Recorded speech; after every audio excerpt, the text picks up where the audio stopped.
Rabbil alamin alladzi arsala rasulahu bil huda wa dinil haqq liyuzhirahu 'ala dini kulli wa kafa billahi syahida wa kafa billahi alima. Asyhadu an la ilaha illallah wahdahu la syarika lah wa asyhadu anna Muhammadan abduhu wa rasuluh wa habibuhu wa khatamun nabiyyin wal mab'utsu rahmatan lil alamin. Allahumma salli ala habibina wa syafiina wa maulana Abil Qasim al-Mustafa Muhammad. Allahumma salli ala Muhammad wa ali Muhammad wa ajil farajah. Wa ala alihi wa sahbihi wa man tabi'ahum bi ihsan ila yaumidin amma ba'd. Bapak Ibu yang sangat berbahagia, pertama-tama mari kita selalu memperpanjang dan memperbaharui puji dan syukur kita kehadirat Allah Subhanahu wa taala. Karena kita semuanya sebagai makhluk adalah tidak punya apa-apa. La haula wa la quwata illa billah. Dalam wiridan kita selalu kita ulangi kata-kata lillahi ma fis samawati wa fil ardh. Kepunyaan Allah lah apa yang ada di langit dan di bumi. Lahu mulkus samawati wal ardh. Kepunyaannya lah kerajaan langit dan bumi. Kita tidak punya apa-apa sama sekali. Dan karenanya apapun keadaan kita, harus kita sampaikan pujian dan pujaan kita kepada Allah Subhanahu wa taala. Jemaah sekalian, pada pertemuan kita hari Jumat yang lalu adalah merupakan pertemuan terakhir untuk surat As-Saffat. Pada kesempatan malam hari ini, hari Senin, dan hari terakhir di bulan Februari, kita akan memulai pembahasan surat baru, yaitu surat Shad, surat yang ke-38. Jemaah sekalian berbahagia, seperti biasanya sebelum kita masuk untuk tadabbur, melihat materi kita akan tadarus dulu. Dan bersama kita sudah ada Ustadz Wahyudin B. Wahid. Maka oleh sebab itulah, mewakili jemaah semuanya meminta segala hormat kepada Ustadz Wahyudin untuk memandu kita, pemimpin kita membaca Kitab Suci Al-Quran, surat yang ke-38, surat Shad, ayat 1 sampai 10. Kepada Ustadz Wahyudin Wahid, kita persilakan dengan segala hormat. Fadhil Ustadz. Ya, makasih. Assalamualaikum warahmatullahi wabarakatuh. Waalaikumsalam warahmatullahi wabarakatuh. Waalaikumsalam warahmatullahi wabarakatuh. Allahumma salli ala sayyidina Muhammad wa ali Muhammad. Allahumma salli ala sayyidina Muhammad. Baiklah, kita langsung aja. Gitu sih. Sab kita masing-masing atau lihat ke screenshot yang ada. Suaranya kecil ya? Ya, Kecil kecil ya? sekali suaranya. Kecil ya? Iya. Waduh, Udah bagus. udah dah. Udah. Udah ya? Udah dah. Oh ya, makasih. Baiklah. Oke, udah. أعوذ بالله من الشيطان الرجيم بسم الله الرحمن الرحيم أعوذ بالله من الشيطان الرجيم بسم Bismillahirrahmanirrahim. صاد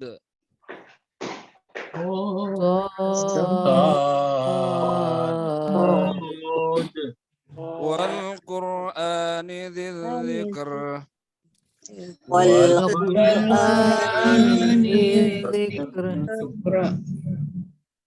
بل الذين كفروا في عزة وشقاق الذين كفروا بعزة وشقاق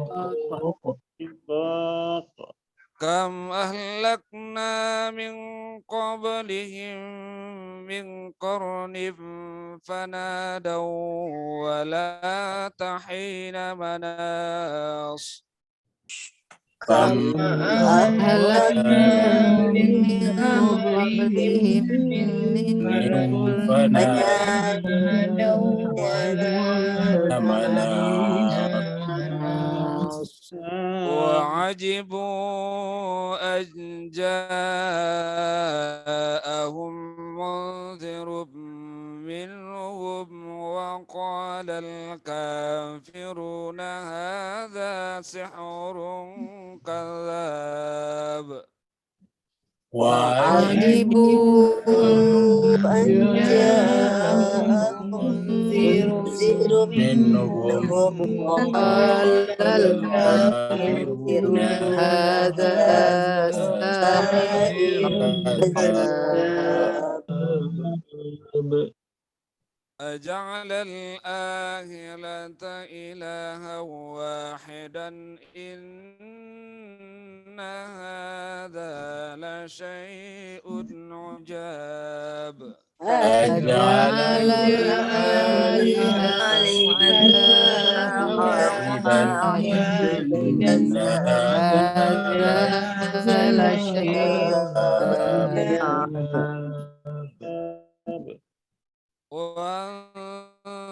وانطلق الملأ منهم أن امشوا واصبروا على آلهتكم إن هذا لشيء يراد وانطلق الملأ منهم واصبروا على آلهتهم إن هذا لشيء يراد ما سمعنا بهذا في الملة الآخرة إن هذا إلا اختلاق ما سمعنا بهذا في الملة الآخرة إن هذا إلا أنزل عليه الذكر من بيننا بل هم في شك من ذكري أنزل عليه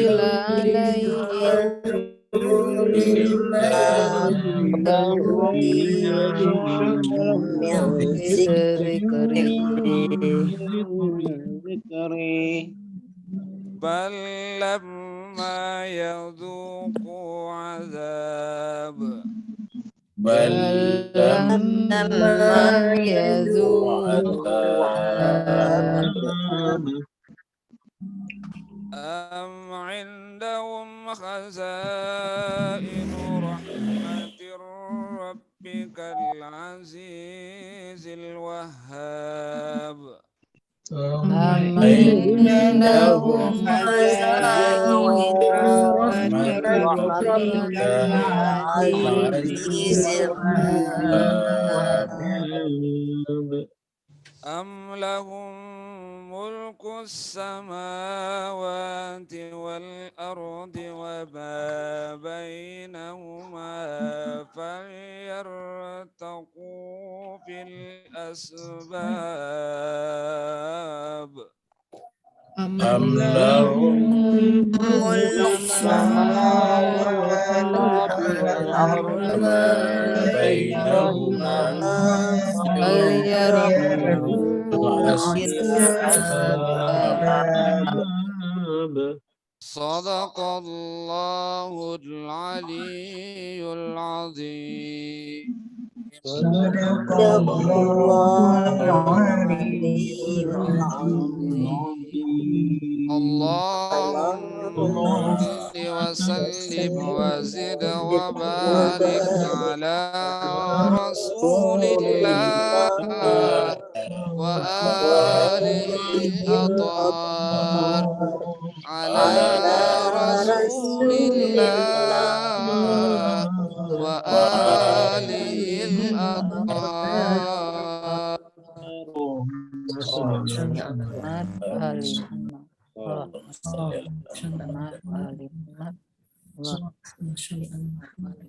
Terima kasih banyak kita haturkan kepada Ustadz kita, Ustadz Zuna, Ustadz Wahid yang telah memandu kita, membimbing kita membaca ayat-ayat suci Al-Quran dengan doa semoga Allah SWT memperpanjang umurnya, memberikan kesehatan lahir dan batin, mensejahterakan keluarganya, menjadikan anak-anaknya anak-anak yang soleh dan solehah. Begitu juga Bapak Ibu semuanya yang telah ikut melantunkan, melafazkan ayat-ayat suci Al-Quran, semoga Allah SWT peliharakan dan Allah pandang dengan cinta dan kasih sayang, Allah lindungi dengan ampunan dan kekuasaannya, dan kelak pada saatnya nanti dibukakan pintu-pintu langit dan pintu-pintu sorga dari arah mana saja. Jemaah sekalian, surat kita sekarang adalah surat dengan nama satu huruf, yaitu Shad. Sebetulnya di dalam Al-Quran ada beberapa surat yang dimulai dengan huruf muqatta satu huruf. Ada juga surat-surat Qaf, ada juga Nun. Tetapi yang menggunakan nama surat ini adalah diantaranya adalah surat Shad. Jadi Shad ini adalah huruf Shad. Kita lihat suratnya adalah yang ke-38. Setelah surat sebelumnya Safat, 37, sekarang adalah 38. Dan setelah ini surat 39 adalah surat Az-Zumar. Nah, jemaah sekalian, surat Shad artinya ya huruf Shad, karena memang adalah huruf Shad. Dan ini adalah huruf muqattah. Kemudian turun di Mekah, dan karenanya disebut dengan surat Makkiyah. Jumlah ayatnya adalah 88 ayat. Jadi kita akan berjumpa dengan surat ini sebanyak 9 kali pertemuan. 8 kali 10 tambah terakhir nanti 8. Jadi kita bertemu dengan 11 kali maksudnya, 11 kali. 8 tambah 8 tambah 1, 9 kali ya. Jadi kita akan ketemu dengan surat ini sebanyak 9 kali. 9 kali berarti sampai hampir akhir daripada bulan Maret. Dan kita sampaikan bahwa awal April, tanggal 2 atau tanggal 3, kita sudah akan masuki bulan suci Ramadan. Berarti masih ada satu surat lagi setelah surat Shad yang akan kita bahas, dan mungkin akan berlanjut sampai bulan Ramadan, yaitu surat yang ke-39, surat Az-Zumar. Jadi dengan demikian, dengan surat Az-Zumar nanti insya Allah, kalau panjang umur kita akan masuki bulan suci Ramadan. Dan selama bulan suci Ramadan seperti biasa, kita berjumpa per hari, setiap hari 2 kali. Yaitu pagi subuh setelah kita salat subuh, dan yang kedua menjelang buka puasa seperti biasa. Jadi setiap Ramadan, setiap hari kita berjumpa 2 kali, yaitu pagi dan petang, subuh dan petang. Jadi pertemuan kita selama bulan Ramadan adalah kurang lebih 60 kali, karena satu Ramadan kurang lebih 30 hari. Nah, jemaah sekalian berbahagia, kita berharap dan berdoa kepada Allah SWT, semoga Allah memanjangkan usia kita, memberikan kesehatan kepada kita lahir batin, dan memudahkan hidup kita, melapangkan rezeki kita, sehingga kita semuanya bisa memasuki bulan suci Ramadan, yang merupakan bulan turunnya kitab suci Al-Quran. Ayat pertama surat Shad ini setelah berbicara tentang Shad, dan kita sudah bahas dia sebelumnya, Shad ini adalah huruf muqattah. Kita sudah kumpulkan juga huruf-huruf muqattah. Muqattah itu kalau bahasa Indonesianya huruf terputus-putus. Dari qata'a itu terpotong. Jadi qata'a yaqta itu memotong. Muqattah terpotong-potong, terputus-putus. Jadi artinya satu huruf dengan huruf berikutnya tidak tersambung. Masing-masing huruf berdiri sendiri, seperti alif, lam, mim. Alif berdiri sendiri, lamnya juga berdiri sendiri, mimnya juga berdiri sendiri. Dalam hal surat ini, huruf Shad adalah satu huruf yang berdiri sendiri, walaupun huruf Shad lalu kemudian ayat berikutnya bersambung, tetapi secara kata kalimat tidak bersambung. Shad berdiri sendiri walaupun tidak ditutup dengan tanda satu, ayat satu, tetapi tetap berdiri sendiri baru kemudian disambung. Nah, jemaah sekalian, setelah huruf Shad, lalu kemudian Allah berbicara tentang kitab suci Al-Quran. Karena seperti kita sampaikan sebelumnya bahwa hampir semua huruf muqatta'ah di dalam Al-Quran itu pasti setelahnya berbicara langsung tentang kitab suci. Entah itu disebut dengan Alkitab, entah itu disebut dengan Al-Quran. Nah, di sini nanti disebut dengan adzikr sebagai pelajaran atau peringatan. Jadi Al-Quran ini adalah berisi pelajaran, peringatan. Dengan demikian cerita nabi-nabi yang begitu banyak karena menyimpan pelajaran yang luar biasa. Pelajaran itu adalah harus kita tarik sampai pada kasus Nabi Muhammad kita Shallallahu Alaihi Wasallam, bahkan ditarik ke belakang sekarang ketika kita sekarang hidup, supaya menjadi bahan, menjadi masukan, menjadi input pada saat kita akan mengambil keputusan. Ini kita harus ikut di mana? Ini kita harus arahnya kemana dalam beragama? Karena beragama tidak cukup hanya sekedar rame-ramean, hanya sekedar ritualistik. Beragama itu adalah jalan. Agama itu adalah jalan. Dan ini diabadikan dalam surat Al-Fatihah yang kata-kata surat al-mustaqim. Jadi agama adalah jalan. Karena agama adalah jalan, harus pertama kita pasti bahwa jalan yang kita tempuh itu adalah benar. Yang kedua adalah yang namanya jalan harus bergerak. Ada progresivitas. Ada progresif. Dari A ke B, B ke C. 1, 2, 2, 3. Begitu seterusnya namanya. Yang namanya jalan, gerak.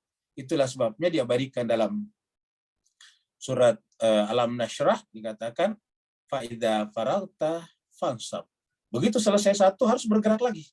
Seperti kalau kita berjalan, setelah langkah kaki sebelah kiri, disusul langkah kaki sebelah kanan. Begitu jatuh kaki sebelah kanan, langsung disusul dengan kaki sebelah kiri. Begitu seterusnya, sehingga terjadi aktivitas, gerak yang disebut dengan berjalan. Masya yamshi. Jadi berjalan adalah progresivitas. Fa'idha faragta fansab.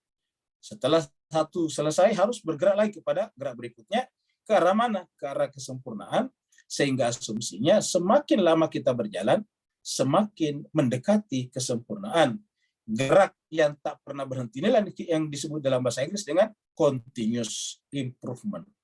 Adalah perbaikan, peningkatan yang bersifat berkelanjutan.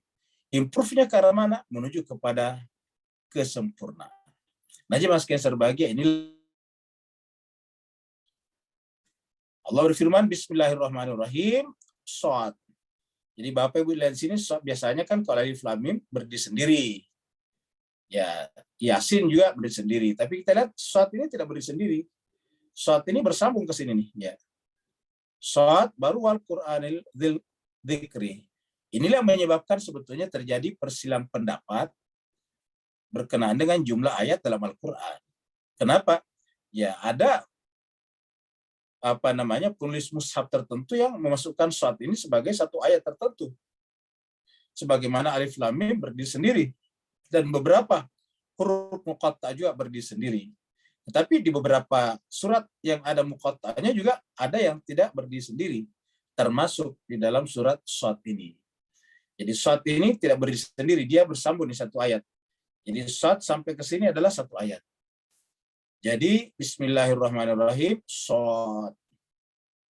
Wal Quran. Ini kita lihat wawu dan ini adalah nunnya di kasrah. Kalau di sini ada wawu baru isim atau kata benda, di belakangnya di kasrah, maka wawu ini namanya wawu qasam. Wawu qasam dalam kaidah bahasa Arab berfungsi sebagai jar. Maka di belakangnya menjadi majrur. Nah, kita lihat wal Qur'ani berarti bukan dan Al-Qur'an, tetapi artinya demi Al-Qur'an. Jadi ini adalah demi Al-Qur'an. Nah, kita artinya apa? Artinya apa? Artinya bahwa Allah bersumpah demi Al-Qur'an. Jadi wal Qur'an demi Al-Qur'an. Jadi ini artinya penekanan. Waw qasam, waw sumpah di sini menunjukkan Allah memberikan penekanan, stressing betapa pentingnya Al-Qur'an ini. Karena sangat-sangat sedikit orang mempelajari Al-Quran secara sistematis. Membaca Al-Quran dari awal, dari Al-Fatihah, sampai kepada terakhir bersusun, tartibi namanya, tertib, dan dikombinasikan dengan pendekatan tematis, maudhu'i, itu sangat sedikit. Ada yang berbicara hanya maudhu'i saja, ada juga tertib, tetapi tidak sampai berkelanjutan di depan umat. Nah, Al-Quran harusnya kombinasi antara keduanya. Mushaf yang kita terima dari tertib artinya susunannya dari Al-Fatihah, kemudian Al-Baqarah, kemudian Ali Imran, kemudian An-Nisa, kemudian Al-Maidah, dan seterusnya, itu namanya bersusun. Tapi pada saat yang sama, kita ketahui semuanya bahwa ayat-ayat Al-Quran itu turun tidak bersamaan. Berbeda-beda tempatnya, berbeda-beda momennya, dan berbeda-beda juga kasusnya atau asbabun nuzulnya. Dan turunnya itu tidak tematis. Artinya tidak bahwa untuk tahun pertama berkenaan dengan masalah iman misalnya, tidak seperti itu. Jadi terkadang turun berdasarkan kejadian, permasalahan atau pertanyaan, yas'alunaka misalnya. Nah, dengan demikian ya Mas Kaiser bahagia, maka kombinasi antara mushaf yang bersifat tertib atau tartibi dan turunnya ayat yang berbeda-beda tempatnya, ini sebetulnya adalah caranya Allah mengajari kita untuk mengajarkan Al-Quran juga dengan cara apa? Dengan cara tartibi dan maudhu'i atau sistematis atau tematis. Ya, inilah Al-Quran. Maka jemaah sekalian, huruf shad. Demi Al-Quran, apa? Kok Allah sampai bersumpah demi Al-Quran? Ternyata di itu dalam bahasa Arab memiliki, mempunyai. Ya, seperti Dzul Jalali wal Ikram, ini bisa bisa tu. Ya, jadi memiliki, mempunyai, sepertinya zu malin, memiliki harta benda. Zu ilmin, berilmu ataukah memiliki ilmu. Nah, di sini adalah dzikri. Kenapa di ke bawah? Karena ini juga ke bawah. Jadi wal Qur'ani dzikri.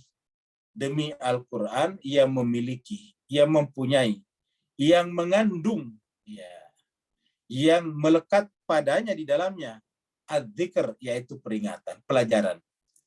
Jadi di dalam Al-Quran ini isinya adalah pelajaran. Al-Quran secara bahasa artinya bacaan. Dari kata qara'a yaqra'u, Qur'anan, bacaan. Sedangkan adzikr ini dari perkara kata mengingat, peringatan. Jadi kalau kita mengingat Allah namanya zikir.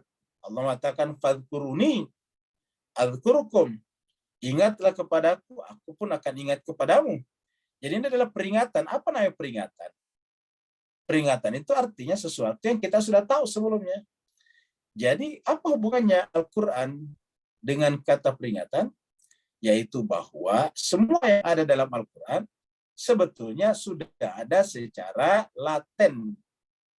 Sudah ada secara laten dan secara potensi di dalam jiwa kita, yaitu di dalam fitrah kita. Dan dia sejalan dengan hukum-hukum akal pikiran kita. Jadi karenanya Al-Quran itu adalah diri kita sendiri sebetulnya. Al-Quran ini adalah fitrah kita. Al-Quran ini adalah representasi daripada akal pikiran kita. Maka dalam Al-Quran, di antara kata yang paling banyak adalah, atau kalimat yang paling banyak adalah, gedoran-gedoran ataukah pertanyaan-pertanyaan, kenapa tidak menggunakan akalnya? Ataukah la ayatin liqaumil lil alimin, orang yang berilmu, dan banyak lagi ayat-ayat yang senafas dengan itu. Jadi Al-Quran sebetulnya adalah diri kita. Makanya disebut dengan adzikr. Kenapa? Karena sudah ada pada diri kita. Jadi kalau kita mempelajari Al-Quran dengan saksama, sebetulnya tidak ada yang baru. Yang kita temukan di sana adalah apa yang diinginkan oleh fitrah kita. Apa yang diinginkan oleh jiwa kita, semuanya ada dalam Al-Quran. Kita misalnya tidak di dalam Al-Quran dilarang merendahkan orang lain. Ya, karena siapapun orang juga tidak mau direndahkan.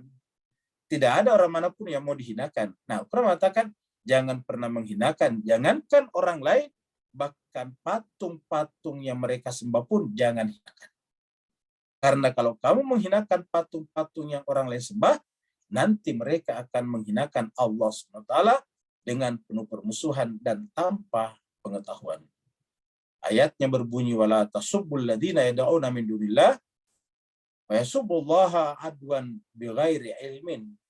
Jangan merendahkan, jangan menghinakan apa saja yang mereka sembah selain Allah, karena nanti mereka akan melakukan hal yang sama, yaitu merendahkan, menistakan, menghinakan Allah SWT dengan penuh permusuhan dan tanpa pengetahuan. Nah, maka Al-Quran mengatakan, wal Quran, demi Al-Quran. Dia memiliki adzikr, peringatan. Jadi peringatan ini artinya sudah ada pada diri kita. benih-benihnya, bibit-bibit itu sudah ada pada diri kita. Benih, bibit itu yang disebut dengan potensi. Sudah ada secara inherent, sudah ada secara laten, sudah ada secara potensial di dalam jiwa kita. Tinggal ditumbuh suburkan, menumbuh suburkan. Inilah yang disebut dengan wa nafsin wa ma sawwaha fa'alhamaha fujuraha wa taqwaha qad aflaha man zakkaha. Sungguh beruntunglah orang yang selalu menumbuh suburkan jiwanya. Dia itu dikatakan qad aflaha man tadzakka wa dzakara asma rabbih fasalla. Jadi beruntunglah orang yang selalu menumbuh suburkan jiwanya. Tumbuh menuju kepada apa? Kepada kesempurnaan. Seperti mana sebiji bibit, sebiji benih, seperti biji jagung, kalau disimpan di tanah, dia akan tumbuh menjadi apa? Menjadi jagung yang sempurna. Apa itu jagung yang sempurna? Semua unsur-unsur yang ada pada sebuah jagung yang lengkap ada padanya. Akarnya ada, batangnya ada, daunnya ada, nanti berbunga juga ada, pada akhirnya berbuah juga, seperti bibit di awal tadi. Itu yang disebut dengan sempurna. Nah, begitu juga dengan jiwa kita. Maka dengan demikian, antara jiwa kita menuju kesempurnaan dengan Al-Quran itu adalah satu kesatuan. Al-Quran ini adalah ibarat air yang datang dari langit, menyirami bibit fitrah, adzikr yang ada dalam jiwa kita. Maka Al-Quran ini ibarat air. Sama-sama dalam Al-Quran disebut dengan turun dari langit. Anzala minas sama'i ma'a fa akhraja bihi minat tamarati rizqan lakum fala taj'alu lillahi andada. Sama Al-Quran. Al-Quran juga melarang kita menyembah selain Allah. Jadi Al-Quran datang untuk menyiram bibit, benih, dan potensi kesempurnaan yang ada pada diri kita. Nah, sehingga tidak akan pernah bisa ini tumbuh menjadi sempurna apabila tidak dengan Al-Quran. Seperti mana kalau kita menanam biji jagung tadinya, tidak akan pernah tumbuh sempurna kalau tidak dengan air yang bening, bersih dari langit. Coba kalau kita nanam jagung, baru kita siram dengan air juga, tapi air laut, ya tidak akan tumbuh, dia akan mati. Sama-sama air laut, ya dia akan mati. Atau kita siram dengan air aki misalnya, air baterai, ya tidak bisa, mati. Sama-sama air, sama-sama cairan. Apalagi kita siram dengan minyak tanah, lebih tidak akan tumbuh lagi. Nah, jadi Bapak Ibu jemaah sekalian, jadi tidak akan pernah bisa jiwa kita ini tumbuh sempurna kalau tidak disiram dengan Al-Quran. Di sinilah letak pentingnya, urgensi, mendasarnya membahas Al-Quran secara tartibi dan secara maudu'i, secara runtut. Dan inilah yang dilakukan Nabi baik di Mekah dan Madinah selama total kurang lebih 23 tahun. Nabi datang tidak punya kurikulum lain. Nabi datang hanya mengajarkan satu kurikulum, yaitu Al-Quran. Tetapi dengan kurikulum tunggal Al-Quran, Nabi bisa membuat perubahan besar. Nabi bisa membuat perubahan sosial yang sedemikian rupa. Bahkan bisa dikatakan Nabi membuat revolusi yang luar biasa pada saat itu, yang gaungnya, yang efeknya masih sampai sekarang kita rasakan. Maka oleh sebab itulah Al-Quran sangat penting. Dan inilah kandungan ayat pertama daripada surat Shad. Dan nanti ke bawah kita akan berbicara tentang Al-Quran ini, kaitannya dengan contoh-contoh dan sebagainya. Jadi Shad wal Qur'ani dzikri. Huruf Shad demi Al-Quran, dan Al-Quran itu mengandung di dalamnya peringatan. Jadi cerita nabi-nabi yang berulang itu karena ada peringatan yang sangat penting yang perlu kita ambil dan petik dari dalamnya. Tetapi jemaah sekalian berbahagia, tanda orang itu kafir atau tidak bukan dia Islam atau tidak Islam, tetapi menolak kebenaran. Karena tadi Al-Quran adalah fitrah kita, berarti menolak Al-Quran hakikatnya menolak dirinya sendiri. Menolak dirinya sendiri adalah menolak realitas. Menolak realitas berarti menolak kebenaran. Maka seperti dalam sebuah hadis yang diriwayatkan oleh Imam Muslim, bahwa kesombongan itu adalah Disebut dengan kesombongan adalah menolak kebenaran. Dan kita bisa lihat cerita-cerita Al-Quran. Disebut dengan Fir'aun sombong. Kenapa? Menolak kebenaran yang disampaikan oleh Musa. Namrud menolak kebenaran yang disampaikan oleh Nabi Ibrahim. Jadi yang disebut dengan kesombongan itu adalah menolak kebenaran. Karena kebenaran itu adalah jiwa kita sendiri. Kebenaran itu adalah fitrah kita sendiri. Kebenaran itu adalah diri kita sendiri. Dan karenanya sombong itu adalah irasional. Sombong itu adalah kezaliman. Kenapa? Karena sombong adalah menolak diri sendiri. Setelah menolak diri sendiri, menolak kebenaran, akhirnya meremehkan orang lain. Merendahkan orang lain tadi. Orang lain siapapun juga. Apapun agama dan suku bangsanya. Ayat 2, balil ladzina kafaru. Jadi siapa yang sedang kafaru di sini? Ini kafaru di sini bukan kata benda, bukan isim. Kafaru ini adalah kata kerja.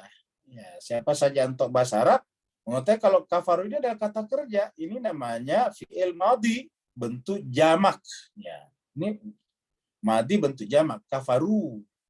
Jadi tetapi orang-orang yang kafaru menolak. Jadi kita artikan bukan kafir sebetulnya. Kalau kafir kan kata benda ya, orangnya. Sedangkan ini kata kerja. Jadi kafaru artinya apa? Orang-orang yang menolak, merijek. Apa yang direject? Apa yang ditolak? Al-Quran. Jadi balil ladzina kafaru, tetapi orang-orang yang menolak. Kafaru apa tadi? Sebelumnya Al-Quran sebagai pelajaran. Wal Qur'ani dzikri tadi. Orang-orang atau siapa saja. Kata-kata alladzina di sini tidak terbatas pada orang non-Islam. Ini orang Islam juga ada yang menolak Al-Quran. Tidak sedikit. Ya. Bahkan Al-Quran sendiri mengatakan, Nabi mengadu di hadapan Allah bahwa kaumku, pengikutku, umatku, mereka menjauhkan Al-Quran. Wa qala Rasul, ya Rabbi, inna qaumi ittakhadhu hadzal Qur'ana mahjura. Itu sering kita angkat di surat Al-Furqan, surat 25 ayat 30. Nabi mengadu di hadapan Allah, ya Rabbi, wahai Tuhanku, sesungguhnya kaumku, inna qaumi ittakhadhu hadzal Qur'an, menjadikan Al-Quran ini mahjur, dijauhi, berhijrah dari Al-Quran. Bapak Ibu sekalian, contohnya gini. Bahwa Bapak Ibu yang ikut pembahasan dari awal, dari surat Al-Fatihah, sampai sekarang surat Shad. Ini kan sudah hampir 2 tahun ya, karena kita mulainya Ramadan 2 tahun yang lalu. Bukan Ramadan yang lalu, Ramadan 2 tahun yang lalu. Dan tinggal sebulan lagi Ramadan sudah masuk lagi. Jadi kita anggap saja sudah 2 tahun berputar. Sudah 2 tahun berputar dengan pertemuan di dalam bulan Ramadan. Pertama itu 3 kali sehari. Ramadan kedua kemarin 2 kali sehari. Dan di luar Ramadan kita berjumpa 3 kali sepekan. 3 kali sepekan. Ya. Mengikuti Al-Quran dibahas dari Al-Fatihah, Al-Baqarah, Ali Imran, An-Nisa, kemudian dan seterusnya sampai saat ini. Bapak Ibu sekalian yang ikut dari awal. Pernah tidak menemukan ayat-ayat Al-Quran yang kalau kita baca membuat kita tertawa terpingkal-pingkal? Jawabannya tidak ada. Kita tidak menemukan ayat yang membuat kita kalau kita baca tertawa terpingkal-pingkal, tertawa terkekeh-kekeh, tertawa terbahak-bahak. Tidak ada. Tetapi fakta menunjukkan sering sekali kita menghadiri ceramah, isinya hanya membawa kita tertawa terbahak-bahak, terpingkal-pingkal dari awal sampai akhir. Pertanyaannya, apakah mungkin Al-Quran yang disampaikan? Sedangkan Al-Quran tidak ada ayat seperti itu. Jawabannya tidak mungkin Al-Quran. Lalu apa yang disampaikan sehingga orang tertawa terbahak-bahak? Karangan yang dibuat-buat oleh ustadz tersebut, oleh ulama tersebut. Dia membuat cerita-cerita berdasarkan angan-angannya supaya orang tertawa. Dan ini ketertawaan terpingkal-pingkal ini masuk dalam bentuk-bentuk ceramah bahkan yang sakit seperti pernikahan misalnya. Bahkan terkadang saya mendengarkan di ceramah takziah, tahlilan, itu orang berceramah dengan buat orang tertawa terpingkal-pingkal. Nah, artinya apa? Artinya yang disampaikan itu pasti bukan Al-Quran. Lalu apa? Ya karangan, ciptaan, angan-angan sendiri. Dan orang kemudian tertipu menganggap itu agama. Begitu keluar, waduh bagus tadi ceramahnya Ustadz. Ketika mengatakan bagus ceramah Ustadz, berarti dia membenarkan angan-angan itu sebagai sebuah kebenaran. Ya. Bapak Ibu jemaah yang berbahagia.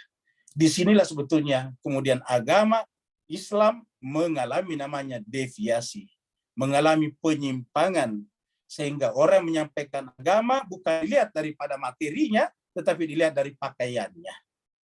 Semakin besar jubah dan serbanya, seakan-akan semakin agamawan seseorang. Walaupun isi ceramahnya hanya membuat orang tertawa terpingkal-pingkal dari awal sampai akhir. Hingga kita tidak bisa membedakan ini penceramah atau pelawak. Allah mengatakan balil ladzina kafaru. Jadi orang-orang yang menolak Al-Quran fi izzatih, yang muncul sebetulnya adalah egonya, izzanya. Jadi kita lihat, jadi yang muncul izzanya, apa itu izzah? Adalah sesuatu yang kita buat sendiri. Kebenaran dalam tanda petik yang kita klaim sebagai kebenaran agama, padahal itu adalah kita ciptakan sendiri. Izzah seperti ini adalah merupakan ciri-ciri orang-orang menolak kebenaran. Jadi ketika mereka menolak kebenaran, mereka mengangkat kebenaran versi, kebenaran tanda petik Bapak Ibu sekalian, versi mereka. Ketika kebenaran itu ada versi-versinya, versi mereka, itu yang disebut dengan kebenaran subjektif. Dan kebenaran dalam tanda petik subjektif bukan kebenaran. Karena ciri kebenaran adalah bersifat objektif rasional. Jadi balil ladzina kafaru fi izzatin. Sampai kemudian apa yang terjadi? Wasyuqaq, melahirkan perpecahan. Kenapa? Karena hati menjadi keras. Ketika hati menjadi keras, susah diatur, susah untuk toleransi, susah untuk saling menerima, susah untuk saling memaafkan. Padahal dalam Al-Quran ciri-ciri orang beriman itu adalah wal afina anin nas. Dalam Al-Quran ciri orang bertakwa itu adalah alladzina, orang-orang yang menginfakkan hartanya dalam keadaan lapang atau sempit, alladzina yunfikuna fis sarai wad dharra. Yang kedua, wal kaziminal ghaid, mampu menahan emosi atau keamarahnya, mengendalikan amarahnya. Kemudian apa lagi? Wal afina anin nas, memaafkan manusia. Bukan memaafkan orang Islam saja, memaafkan manusia. Begitu orang menjadi pemaaf, apa yang terjadi? Tidak mungkin terjadi perpecahan. Tidak mungkin terjadi permusuhan. Syiqaq itu permusuhan sebetulnya. Iya. Dalam Al-Quran dikatakan wasari'u ila maghfiratin min rabbikum wa jannatin arduhas samawati wal ardu uiddat lil muttaqin. Siapa orang bertakwa itu? Alladzina yunfiquna fis sarra'i wad dharra wal kaziminal ghaidha wal 'afina 'anil nas. Wallahu yuhibbul muhsinin. Terakhir adalah selalu berbuat ihsan. Nah, orang yang kafaru ini adalah mendahulukan izzanya. Ini diabadikan di dalam surat Al-Baqarah. Bapak Ibu sekalian, ini surat Al-Baqarah, kita lihat ya. Kita lihat di sini surat Al-Baqarah. Ya, kita dari sini saja ngambilnya ya. Surat Al-Baqarah. Kita buka ayatnya.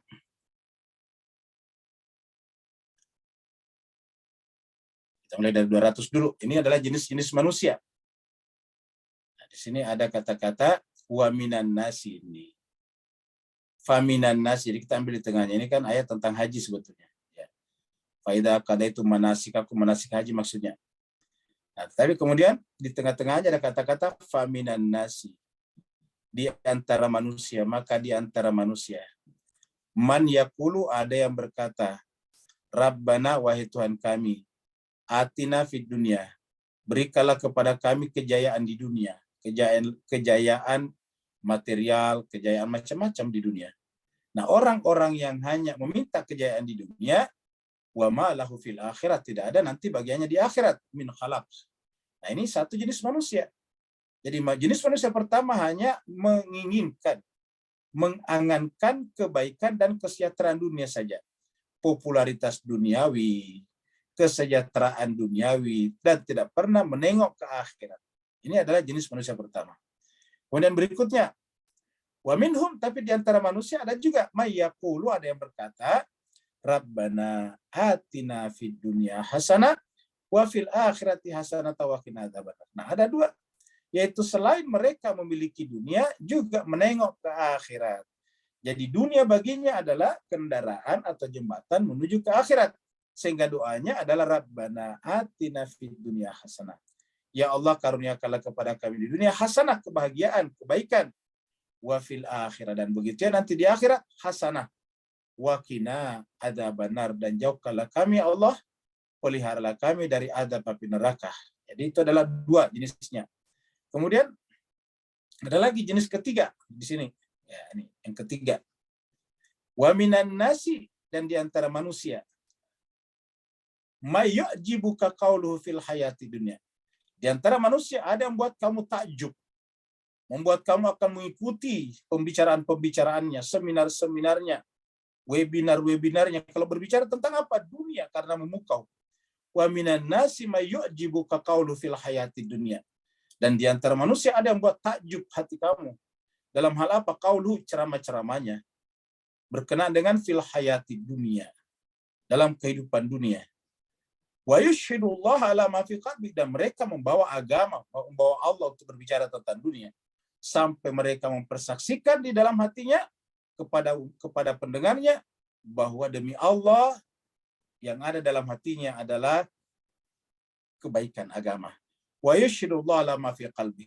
Dia bersaksi bahwa yang ada dalam hati saya adalah Allah. Tapi apa kata Allah? Wa huwa aladul khisam. Padahal dia sebetulnya adalah penentang yang keras. Aladdu paling keras, khisam dalam penentangan. Wa huwa aladdu. Aladdu ini adalah bentuk tafdil dari kata ladid. Wa huwa aladdul khisam. Dia itu adalah sangat keras dalam penentangannya. Wa huwa aladdul khisam. Bagaimana tanda-tandanya orang seperti ini? Nah, ini kaitannya tadi dengan ayat ini. Ya. Kaitannya dengan ayat ini tadi. Balil ladina kafaru fi izzatin. Nah, kita lihat ayat ini. Ciri-cirinya adalah wa iza tawalla. Apabila dia sudah meninggalkan engkau Muhammad atau orang Islam, sa'a fil ardi, maka kita saksikan dia berjalan di muka bumi. Sa'a, berjalan dari kata sa'i, sa'a fil ardi, liyufsida fiha, untuk membuat kerusakan padanya. Jadi sa'a fil ardi liyufsida fiha, untuk membuat kerusakan di muka bumi. Wa yuhlikal harsa, dan merusak tanaman-tanaman. Wan nasla, dan hewan-hewan ternak. Wallahu la yuhibbul fasad, dan Allah tidak mencintai orang-orang yang fasad. Ya. Wa idza qila lahu taqillah, masih kepada yang golongan yang ketiga tadi. Apabila dikatakan kepadanya ittaqillah, bertakwalah kepada Allah, apa yang muncul? Aghazathul izza. Nah, lihat Bapak Ibu sekalian. Begitu disuruh bertakwa kepada Allah, aghazathul izzah, maka muncullah izzah, merasa dirinya paling kuat, paling benar. Izzah bil ismi, dengan berbuat dosa, dengan menciptakan cerita-cerita hoax, dengan menuding balik orang yang menasihatinya sebagai orang yang tersesat.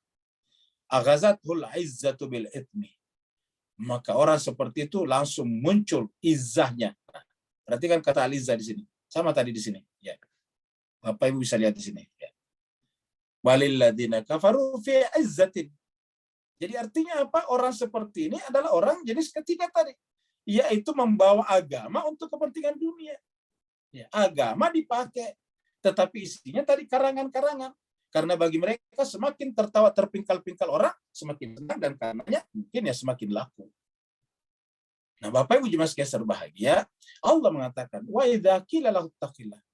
Apabila dikatakan kepada orang yang bertakwalah kepada Allah, aghazathul izzah, maka muncullah izzahnya, kesombongannya. Kata izzah ini sebetulnya adalah milik Allah, aziz, yang tidak pantas dimiliki oleh kita. Allah yang memilikinya, karena segala sesuatunya milik Dia. Kita tidak punya apa-apa, maka tidak ada yang pantas kita sombongkan. Tidak ada yang pantas kita sebut sebagai kemuliaan kita. Kalau kita mulia, karena Allah memuliakan kita. Tetapi orang ini justru menganggap kemuliaan itu adalah miliknya sendiri. Bahkan untuk mempertahankan kemuliaannya, tidak segan-segan menciptakan cerita-cerita hoax, cerita-cerita framing, cerita-cerita yang tidak berdasar. Kalau dalam cerita hadis maudhu dan hadis palsu, fahasbuhu, kata Allah terhadap orang yang seperti ini, fahasbuhu, cukuplah baginya jahannam, neraka jahannam. Wala bi'sal mihad, dan neraka jahanam itu adalah tempat kembali, tempat tinggal yang seburuk-buruknya. Untuk siapa? Untuk orang yang memiliki izzah pada saat dia sampaikan kepadanya kebenaran. Yang dalam ayat ini disebut wa balil ladzina kafaru, tetapi orang-orang yang menentang Al-Qur'an tadi, fi izzatin, tiba-tiba muncul izzanya, menyebut pendidikannya lah, menyebut pengalamannya lah, menyebut kemampuannya lah, menyebut penghormatan orang-orang di dunia kepadanya lah. Ya, makanya Allah berikan kepada kita nabi dari dalam lembah yang terisolasi, ceruk gunung yang merupakan batu-batu hitam, batu cadas, yang tidak pernah kuliah, tidak pernah sekolah. Supaya apa? Menunjukkan bahwa kebenaran itu tidak tergantung kepada ijazah, tidak tergantung pada sekolah mana kita, tidak tergantung kepada gelar-gelar akademik kita, tidak tergantung kepada popularitas kita. Nabi Muhammad kita tidak memiliki apa-apa. Dia lahir dalam keadaan yatim piatu. Dia lahir dalam keadaan di sebuah wilayah yang tidak terhitung dalam sejarah.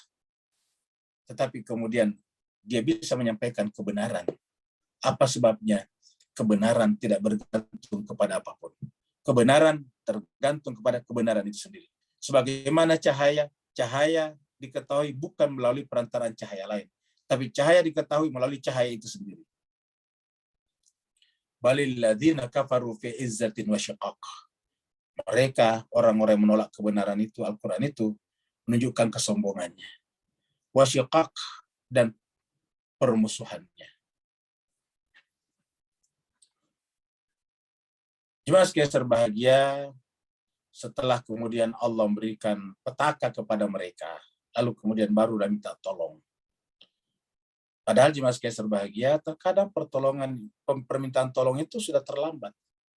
Pada saat sudah tidak mungkin lagi lari dari petaka itu. Jadi sering sekali orang meminta pertolongan, katakanlah kita tenggelam di lautan seorang diri seperti ini. Ya tidak ada yang bisa nolong lagi. Pada saat itu baru kita bisa minta pertolongan. Bahkan mungkin kita berjanji kalau kita selamat, kita akan rajin mengaji, baca Al-Quran. Kita akan rajin beribadah, kita akan ma'rifat kepada Allah, kita akan menempuh perjalanan menuju kepada kesempurnaan.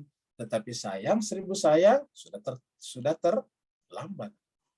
Allah mengatakan, kam ahlakna min qablihim.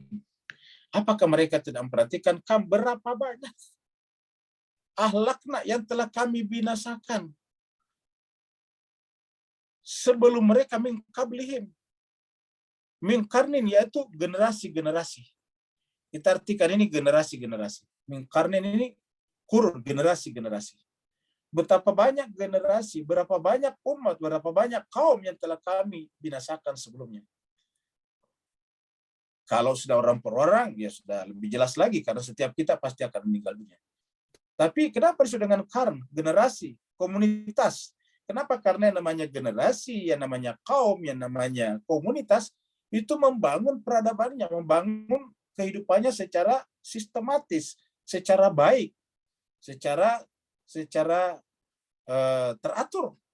Ya, tetapi kemudian karena penolakan mereka kepada kebenaran, menyebabkan muncullah izzah pada diri mereka, sehingga kemudian izzah itu seakan-akan bukan milik Allah, tapi miliknya pribadi. Akhirnya ujung-ujungnya apa?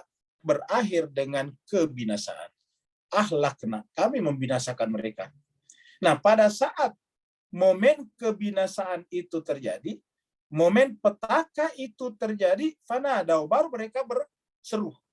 Barulah mereka datang kepada Allah SWT. Fanadaw.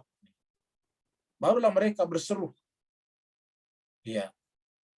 Wala, meminta pertolongan. Baru mereka datang meminta pertolongan. Padahal pada saat itu, pada saat itu manasin, tidak mungkin lagi lari dari sana.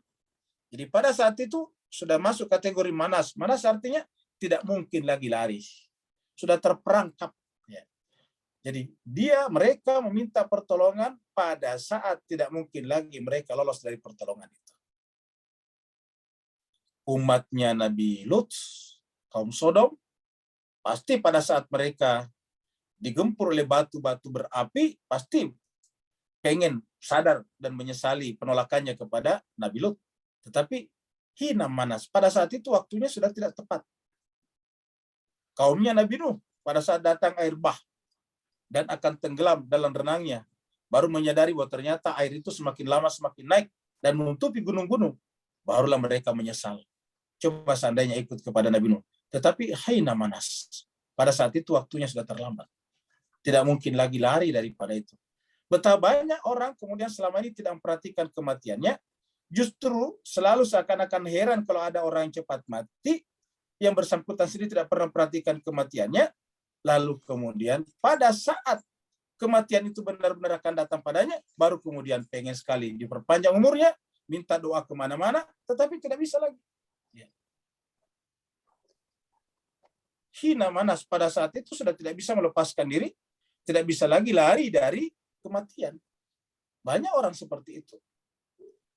Nah, jadi Bapak Ibu jemaah sekalian berbahagia, banyak orang tiba-tiba ingin kembali kepada kebenaran justru pada momen, pada saat ketika petaka itu datang dan tidak mungkin lagi lari daripadanya. Di antara petaka yang paling penting secara individual adalah kematian pada diri kita masing-masing. Makanya jemaah sekalian, hanya sebelum kematian itu datanglah kita harus belajar. Mereka bahkan menolak dari kalangan mereka sendiri dengan iri hati, kenapa hanya dia yang diberikan kebenaran? Bahkan heran, kok kenapa dia yang diberikan kebenaran? Wajibu an ja'ahum mundzirun minhum. Mereka justru heran. An ja'ahum, ketika datang kepada mereka munzir, pemberi peringatan. Munzir ini pemberi peringatan dari kalangan orang suci yang dipilih oleh Allah. Munzir ini bukan pilihan manusia. Munzir ini bukan hasil musyawarah. Munzir ini bukan hasil pemilihan umum. Munzir ini adalah murni pilihan Allah. Murni domain Allah Subhanahu wa taala yang tidak boleh dicampuri oleh manusia. Ketika datang kepadanya manusia suci memberikan peringatan dari kalangan mereka sendiri, waqala al-kafirun, maka berkatalah para penolak. Tadi ini baru kata benda ini. Ini baru isim. Berkatalah al-kafirun, yaitu para penolak. Kita sebut para penolak karena pelakunya. Waqala al-kafirun, berkatalah para penolak Al-Quran tadi, hada, yang disampaikan Nabi ini, yang disampaikan Muhammad ini, sahirun, tidak lain kecuali adalah tukang sihir. Yang datang ini mengaku sebagai munzir dari Allah, ini mengaku munzir, sahirun, dia hanyalah tukang sihir. Sahirun kadzab, dia adalah tukang sihir dan pendusta. Tukang sihir artinya apa? Menghipnotis manusia sehingga banyak orang tertarik. Kan yang namanya Nabi perilakunya halus, lembut, pemaaf, akhlaknya terpuji, akhlakul karimah, dia bagus kepada siapapun juga, pemaaf dan sebagainya, tidak ada dendam di dalam dirinya, maka kemudian banyak orang ikut kepadanya, terutama orang-orang yang selama ini dirugikan oleh sistem sosial yang tidak adil, terutama mereka selama ini yang dirugikan oleh struktur sosial yang bersikap opresif, bersifat mengintimidasi, yang tidak berdaya. Ketika ikut kepada sang Nabi, mereka mengatakan, oh ini nabinya pasti adalah tukang sihir. Kemudian nabinya Muhammad menyampaikan kitab suci Al-Quran, ayat demi ayat yang diterimanya, dia mengatakan ini adalah dusta. Sahirun kadzab. Jadi banyak orang ikut itu karena sihir. Kemudian dia berdusta. Kenapa? Ceritanya itu tidak dari Tuhan. Itu adalah karangan-karangan. Dia lupa bahwa yang namanya karangan-karangan itu selalu cenderung hanya bersifat menghibur sesaat saja. Seperti tadi, membuat orang tertawa terpingkal-pingkal. Menghibur sifatnya sesaat saja. Sedangkan Al-Quran adalah sifatnya adalah menggait, membimbing orang untuk sampai kepada akhirat, untuk sampai kehadirat di hadapan Allah SWT. Hada sahirun kadzab, kata mereka. Karena mereka tidak terima. Mereka heran, kok bisa? Nah, kita lihat di sini mereka semuanya menolak kedatangan Muhammad. Aja'alal alihata ilahan wahidan. Ingat, Nabi datang, munzir datang, intinya ajarannya adalah ilahan wahidan. Tuhan itu esa, tunggal. Dalam agama kita terkenal dengan surat Qul huwallahu ahad. Dan hampir seluruh ayat-ayat berbicara tentang itu. Allahu la ilaha illa huwal hayyul qayyum. La ta'khuzuhu sinatun wa la naum, dan seterusnya.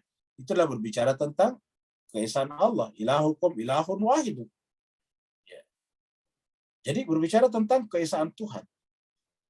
Berbicara bukan hanya keesaan Tuhan, tetapi kesatuan seluruh penciptaan dengan penciptanya. Antara cipta dan penciptanya tidak ada jarak. Dan tidak ada gap senjang yang memisahkannya.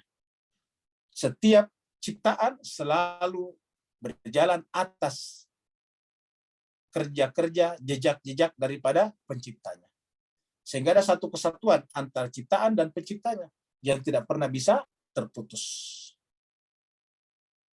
Tetapi mereka mengatakan ketika Nabi mengajarkan keesaan Tuhan, aja'ala, apakah sang Nabi itu, apakah yang mengaku Nabi itu akan menjadikan al-alihah, Tuhan-Tuhan. Alihah ini bentuk jamak dari ilahun. Apakah tukang sihir tadi itu yang disebut dengan sahirun kadzab tadi, apakah tukang sihir dan pendusta itu akan meleburkan, akan menjadikan, akan mengajarkan bahwa Tuhan kita yang banyak itu kemudian dihilangkan dan hanya menyembah Tuhan yang satu, ilahan wahidan. Kata mereka, inna hadza la syai'un ujab. Ini benar-benar aneh. Kalau bahasa kitanya ini benar-benar tidak masuk akal. Versi mereka, ingat, tidak masuk akal versi mereka. Sebutnya kata ujab. Ya, ini adalah aneh, sesuatu yang baru, sesuatu yang tidak pernah kita dengarkan sebelumnya. Hadza la syai'un ujab. Ini adalah sesuatu yang benar-benar aneh, lucu kalau bahasa kitanya, lucu. Ini lucu. Masa yang kita selama ini sembah beberapa orang, bahkan ada 360 Tuhan yang disimpan, digantung di sekitar Ka'bah, tiba-tiba hanya dikatakan ilahan wahidan. Tiba-tiba hanya jadi satu saja. Hadza la syai'un ujab. Ini benar-benar sesuatu yang aneh. Kita lihat di Masjid Berbahagia. Mereka bikin patung dengan model-model yang berbeda-beda. Ini patung juga. Bahkan ada yang cuma dilukis, gambar saja seperti ini. Tetapi kemudian mereka datang menyembahnya. Datanglah Nabi memperingatkannya, tetapi mereka justru menyerang Nabi. Jadi mereka menyembah patung-patung seperti ini. Mereka meminta kepada patung-patung seperti ini. Mereka menggadaikan nasib mereka pada patung-patung yang mereka bikin sendiri. Patung ini dipahat sendiri dari batu yang diambil dari gunung. Patung ini diambil dari gunung. Lukisan ini dia bikin sendiri dari kanvas, dari berbagai macam warna tinta yang kemudian dibuat seperti ini, lahirlah bentuk-bentuk manusia. Setelah itu mereka sembah. Ini kan adalah kebodohan yang luar biasa sebetulnya. Benar-benar irasionalitas yang tidak bisa ditoleransi. Karena mereka membuatnya, mereka mendesainnya, mereka yang memahatnya, mereka melukisnya, tiba-tiba mereka meletakkan nasibnya kepada patung-patung dan lukisan tersebut. Wan talakal malau. Maka kemudian tiba-tiba datanglah. Intalaka itu bertolaklah kepada mereka, tengah-tengah mereka. Jadi begitu mendengarkan ada yang mengaku Nabi mengajarkan ilahun wahid tadinya itu, maka siapa yang datang memperteguh keyakinan masyarakat yang irasional itu? Al-mala. Ini disebut dengan al-mala, pembesar-pembesar. Jadi jemaah sekalian, yang namanya pembesar-pembesar, pejabat-pejabat masyarakat itu namanya al-mala, bukan aulia. Jadi kalau aulia itu secara spesial untuk kekasih-kekasih Allah yang dipilihnya, dan itu harus mendapatkan justifikasi dalam Al-Quran, itu aulia namanya. Ya, makanya dikatakan innama waliyukum, wali tunggal bentuk jama' aulia. Sedangkan kalau pejabat-pejabat mulai daripada kepala desa, kepala kecamatan, kepala daerah, gubernur sampai presiden, itu al-mala namanya. Ya, dan al-mala ini bisa dipilih oleh manusia, bukan dipilih oleh Allah. Yang dipilih oleh Allah siapa? Yaitu yang membawa agama dan segala rahasia-rahasianya. Itulah yang disebut dengan aulia yang datang dari Allah. Itulah sebabnya jiwa orang seperti ini adalah jiwa yang suci, jiwa yang tidak sama sekali lagi bergantung sesedikit apapun kepada dunia. Dalam Al-Quran dikatakan, ala inna aulia Allah la khaufun alaihim walahum yahzanun. Camkanlah, catatlah, garis bawahilah bahwa yang namanya aulia Allah itu adalah Allah khaufun alaihim walahum yahzanun. Di dalam hatinya tidak ada lagi rasa ketakutan, takut dibunuh, takut diisolasi, takut tidak dapat rezeki dan makanan, tidak ada ketakutan itu. Walahum yahzanun, dan tidak bersedih. Kalau ada yang dirampas darinya oleh para orang-orang yang kasar, dia tidak bersedih. La khaufun alaihim wa lahum yahzanun. Kenapa? Karena bagi dia semuanya dicatat oleh Allah Subhanahu wa taala, dan semua pelaku itu sendiri-sendiri atau berkelompok nanti akan bertanggung jawab di hadapan Allah Subhanahu wa taala. Maka begitu mendengarkan ada ajaran baru dalam tanda petik, intalaqal mala'u, maka datanglah pembesar-pembesar itu minhum, dari kalangan mereka. Jadi pembesar mereka sendiri, tokoh-tokoh mereka. Ya. Kalau di Mekah tokoh-tokoh Quraisy kita semua tahu ya namanya. Animshu, mereka berkata kepada kaumnya, imshu, berjalan, maksudnya pergilah kalian. Imshu, maksudnya pergilah kalian menyembah Tuhan-Tuhan kalian. Wasbiru, bayangkan, suruh sabar. Jadi mereka juga menyuruh sabar. Wasbiru, dan sabarlah di dalam ala alihatikum, dalam menyembah Tuhan-Tuhan kalian itu. Bersabarlah, jangan pedulikan kata-kata Muhammad atau kata-kata Al-Munzil itu. Jangan gunakan Al-Quran yang dibawa oleh Muhammad itu, yang dikatakan Zul Dzikri tadi, ada peringatan di dalamnya. Tidak, kamu tetap harus mempertahankan Tuhan-Tuhan kalian apapun yang terjadi. Jadi Bapak Ibu sekalian, dari sini kita lihat bahwa sebetulnya yang paling berkepentingan mempertahankan irasionalitas umat, yang paling berkepentingan memanfaatkan kerusakan cara berpikir umat itu adalah bukan umat itu sendiri, tapi pemimpin-pemimpin yang mendapatkan keuntungan dari kerusakan umat seperti itu. Karena kalau umat menjadi pintar, pemimpin seperti ini akan ditinggalkan. Dia tidak punya konstituen lagi. Dia tidak punya pengikut lagi, tidak akan punya pemilih lagi, dan karenanya tidak disebut pemimpin lagi, tidak disebut sebagai pejabat lagi. Karena yang disebut dengan pemimpin itu berbanding lurus kebesarannya dengan jumlah umatnya. Semakin sedikit umatnya, pemimpinnya kecil namanya. Kalau umatnya banyak, pengikutnya banyak, pemimpin besar namanya. Nah, maka jemaah sekalian, supaya establishment-nya sebagai pemimpin ini bertahan, dia mempengaruhi, dia berkampanye kepada umatnya. Imshu, pertahankan, bela Tuhan-Tuhan kalian. Jadi mereka ini adalah membela Tuhan-Tuhan mereka, yaitu patung-patung mereka. Ya. Imshu, pergilah, wasbiru, dan bersabarlah, ala alihatikum, dalam mempertahankan, dalam membela Tuhan-Tuhan kalian. Inna hadza la syai'un yurad. Mempertahankan, menyembah, sabar dengan Tuhan-Tuhan yang banyak ini, itulah sebetulnya yang dikehendaki oleh orang-orang tua kita. Inna hadza la syai'un. Inilah masyarakat kita harus tumbuh dengan beragam macam Tuhan-Tuhan ini. Inna hadza la syai'un yurad. Kata siapa? Kata al-mala'. Jadi artinya apa? Al-mala' lah yang paling berkepentingan pada kebodohan umat. Al-mala' lah yang berkepentingan pada kejahiliaan kaum. Al-mala' lah yang berkepentingan pada kebodohan massa. Karena dengan kebodohan massa, mereka bisa digunakan untuk melakukan agenda-agenda tersembunyi mereka. Itulah sebabnya Namrud tahu persis kalau patung itu tidak bisa ngapa-ngapain. Bahkan Namrud mengangkat dirinya Tuhan, tetapi dia justru menyuruh umatnya, masyarakatnya, rakyatnya menyembah patung, dan ketika datang Ibrahim meminta mereka meninggalkan patung, dia membakar Nabi Ibrahim dan menyuruh umat untuk memusuhi Ibrahim. Kenapa? Karena establishment atau kemampuan bertahan daripada Namrud bergantung kepada kebodohan umat. Hal yang sama terjadi pada Fir'aun. Hal yang sama terjadi pada pemimpin kaum yang melawan Nabi Lut. Pemimpin kaum yang melawan Nabi Nuh. Begitulah seterusnya. Mereka semuanya mempertahankan, karena dengan cara seperti itu mereka mempertahankan establishment-nya. Mempertahankan posisi mapannya sebagai pemimpin di tengah-tengah masyarakat yang terbodohkan. Nah, Bapak Ibu jemaat sekalian berbahagia, maka tokoh seperti ini adalah lebih senang menjadi tuan di pinggir peradaban daripada menjadi manusia sejati di pusat-pusat peradaban. Tidak apa-apa menjadi tuan di pinggir-pinggir peradaban yang bodoh, yang tertinggal. Yang penting tetap menjadi pemimpin daripada menjadi manusia biasa, walaupun sempurna tetapi dan berada di pusat peradaban tapi tidak punya peran apa-apa. Maka mereka memilih untuk tetap berada di tengah-tengah umat dengan mempertahankan kesalahan berpikir umat tersebut. Mereka mengatakan, imshu wasbiru ala alihatikum in hadza la syai'un rad. Ini kita lihat bagaimana perlawanan mereka. Ini adalah ilustrasi perlawanan mereka kepada Nabi. Ini tentu ilustrasi.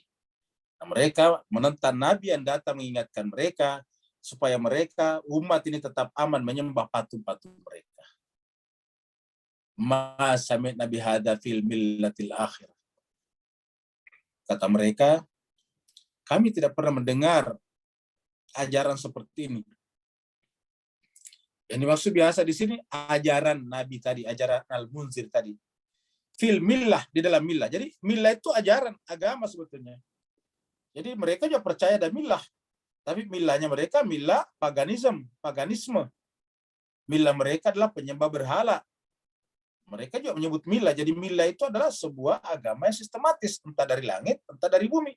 Entah tauhid, entah bersifat politeistik. Ya, jadi monoteistik ataupun politeistik. Yang penting ada ajarannya bersifat sistematis dengan millah. Maka mereka mengatakan, Masamina, kami belum pernah mendengar bihada. Ajaran keesaan Tuhan ini. Fil millatil akhirah. Pada ajaran agama yang terakhir. Maksudnya yang dekat dengan kami. Ya. In hada illa ikhtilaq. Tiada lain kecuali bahwa ajaran tauhid yang dibawa sang Nabi ini adalah kecuali ikhtilaf, diada-adakan, dibuat-buat. Jadi mereka membuat-buat cerita dengan menuduh juga Nabi yang membawa wahyu membuat-buat ikhtilaf. Nyatakan ini adalah ikhtilaf, ini adalah dibuat-buat. Makanya jemaah sekalian berbahagia, karena mereka juga menawarkan millah dalam bentuk politeisme ataukah politeistik, maka kemudian Al-Quran mengatakan begini. Di dalam surat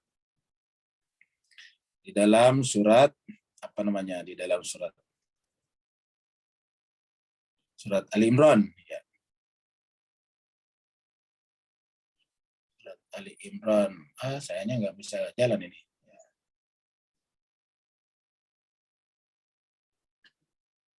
Ya, kita lihat aja di sini. Karena tidak bisa jalan, kita lihat di sini ya. Ini dia. Surat Ali Imran ayat 95.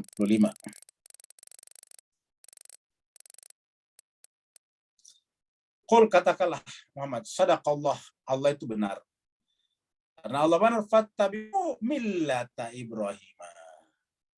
Jadi inti daripada ajaran millah yang benar adalah sadaqallah. Ketika kebenaran itu adalah kepada al-haq, pada Allah, bukan kebenaran bergantung kepada orang per orang, apalagi kepada al-malat tadi. Qul sadaqallah, katakanlah sadaqallah. Allah itu adalah maha benar. Dan karena apa yang dikatakan Allah benar dan yang disampaikan Ibrahim adalah dari Allah, maka fattabi'u millata Ibrahim hanifa. Maka ikutilah millah Ibrahim itu dengan lurus, hanif. Kenapa? Karena wa ma kana minal musyrikin. Karena Nabi Ibrahim itu tidak ada lagi kesyirikan sesedikit apapun dalam hatinya. Baru kemudian muncullah di sini, inna awwala baitin nudi'a lin-nasi. Jadi Ka'bah yang pertama dibangun di Mekah sana itu adalah dalam rangka sebetulnya meneruskan millah agama-agama sebelumnya yang pada zamannya Nabi Ibrahim sampai sekarang adalah dalam hal itu adalah millah Ibrahim. Yang doktrinnya apa? Maka minal musyrikin. Dari situ kemudian muncullah haji. Jadi haji itu artinya apa? Untuk menghidupkan millah Ibrahim. Maka haji adalah manasik Ibrahim. Fihi ayatun bayinatun maqamu Ibrahim. Wa man dakhalahu kana amina. Siapa yang masuk di dalamnya dia akan aman. Aman apanya? Aman hatinya, aman jiwanya. Baru kemudian walillahi ala nasi hajjul bait.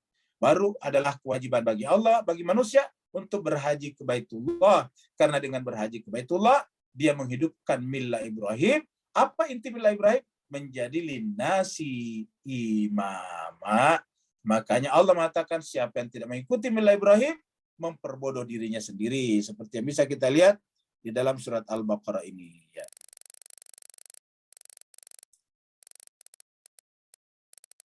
Kita lihat dalam surat Al-Baqarah. Ya. Ayat 130 nih. Al-Baqarah 130. Wa may yarghab an millati Ibrahim. dan tiadalah orang yang yargab an ini satu kata, satu rangkaian. Wa may yargab an, dan tiadalah orang membenci apa? Millah Ibrahim. Millat Ibrahim, tiadalah orang yang membenci millah Ibrahim illa kecuali man safiha nafsa, orang yang memperbodoh dirinya sendiri. Jadi kalau membenci millah Ibrahim yang agama tauhid ini, maka safiha nafsah, maka dia memperbodoh dirinya sendiri, karena kebenaran Nabi Ibrahim itu telah mendapatkan justifikasi ataukah endorsement dari langit. Karena Allah mengatakan walaqad istafainahu fid dunya. Kami memilih Ibrahim itu di dunia sebagai tadi an-nadhir, sebagai al-mundhir, sebagai nabi dan imam bagi seluruh manusia. Wa innahu, dan dia Nabi Ibrahim fil akhirati, di akhirat, laminas salihin, termasuk golongan orang-orang saleh. Siapa orang-orang saleh itu? Adalah orang-orang yang akan memenangkan agama Allah di akhir zaman, yang di dalam surat Anbiya, surat Nabi-Nabi ayat 104 dikatakan, atau 105 dikatakan, walaqad katabna fi zabur mim ba'di dzikr annal arda yarithuha ibadiyas salihun. Hamba-hamba kami yang saleh. Nah, jemaah sekalian berbahagia, maka pemimpin terakhir namanya Abu Saleh. Nah, jadi kita sudah lewati ayat 7. Kita masuk ayat 8 sekarang. Ini adalah masih Al-Quran lagi. Ya. A'unzila alaihi dzikru min bainina. Apa mungkin dia diturunkan kepadanya al-dzikr, peringatan, pelajaran? Maksudnya Al-Quran. Min bainina, di antara kita. Jadi artinya ini intinya adalah iri hati. Kenapa Muhammad yang dipilih? Nah, karena kalau mereka membiarkan orang mengikuti Muhammad, mereka kehilangan basis dukungan, maka kemudian mereka mengatakan tidak pantas dia dipilih. Masa dia yang dipilih di antara kita? Dia yatim piatu dari kecil. Balhum fi syakkim min dzikr. Padahal sebetulnya argumen itu hanya untuk menyembunyikan apa? Yaitu ketidakpercayaannya, keraguannya min dzikri, terhadap peringatanku, kata Tuhan. Dzikri di sini yaknya aku, kata Tuhan. Peringatanku itu Al-Quranku. Bal lamma yazuqul adab. Dan mereka menolak itu karena belum merasakan azab. Ya, mereka pasti akan merasakan azab. Ya.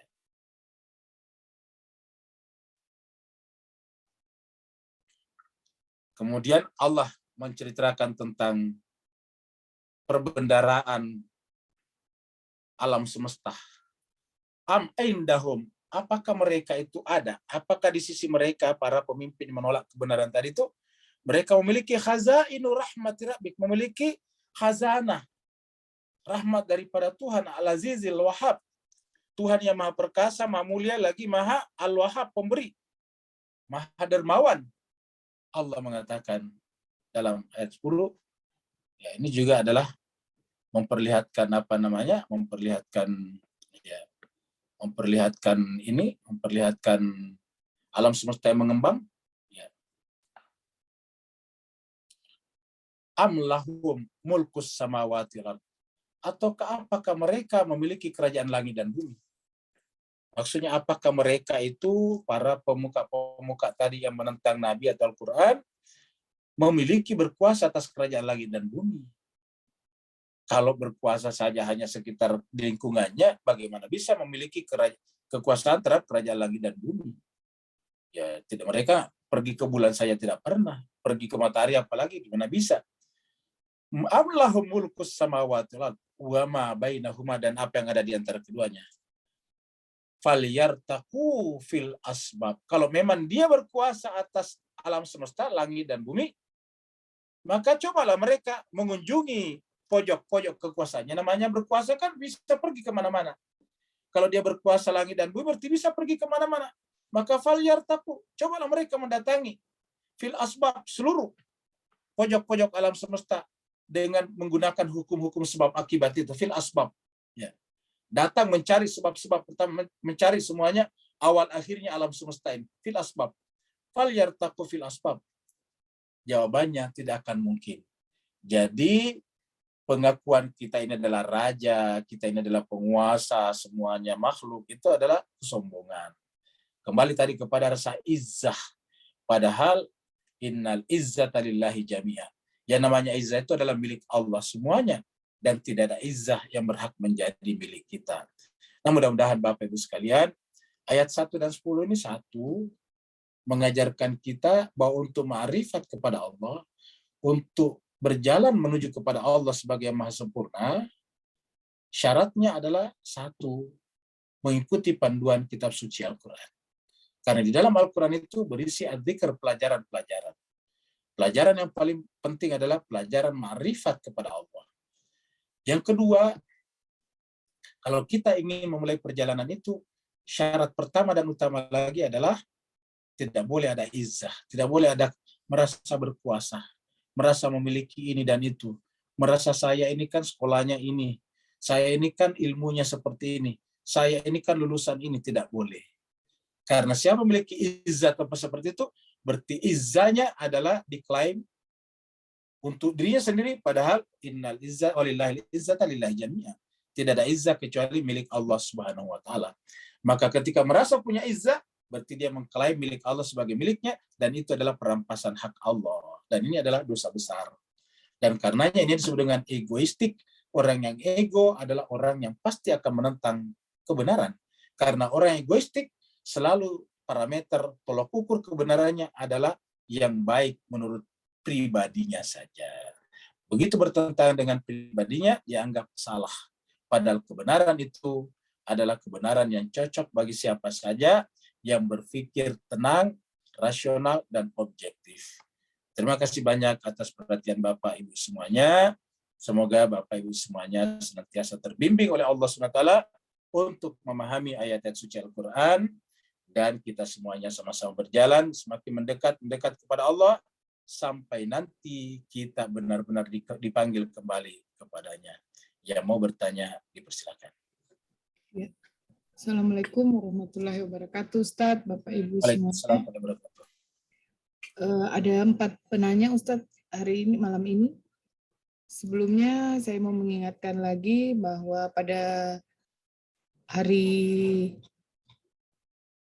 Sabtu 5 Maret 2020, Rumah Kajian Al-Quran Al-Baru akan mengadakan Isra Mi'raj dengan tema Menjadi Manusia yang Melangit Sekaligus Membumi, dengan narasumber Bapak Dr. Haidar Bagir dan Ustaz Miftah Rahmat, dengan moderator Bapak Yudi Helvi di link Zoom dan password yang di meeting ID dan password yang sama seperti malam ini.